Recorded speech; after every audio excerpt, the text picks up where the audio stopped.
ওনাকে বলবেন যে সরকারি দায়িত্ব একবার পালন করতে ঢুকলে রাজনৈতিক মতামত দেওয়াই যায় না।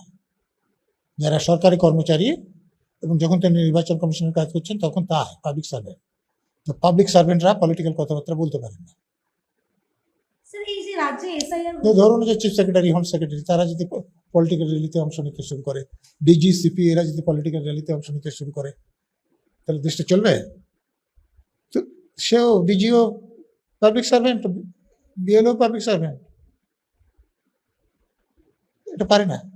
একমাত্র আমাদের দেশে এটা আছে যে প্রধানমন্ত্রী হয়ে যাচ্ছে কি কেন্দ্রীয় মন্ত্রী হচ্ছে কি মুখ্যমন্ত্রী হচ্ছে কি মন্ত্রী হচ্ছে, তারা রাজনৈতিক কার্যকলাপ করতে পারে। কিন্তু আমেরিকাতে আছে যে কেউ যদি লেজিসলেচারে ছিল, তিনি এক্সিকিউটিভে চলে গেলেন, তাহলে লেজিসলেচারের পদ কিন্তু তাকে ত্যাগ করতে হবে।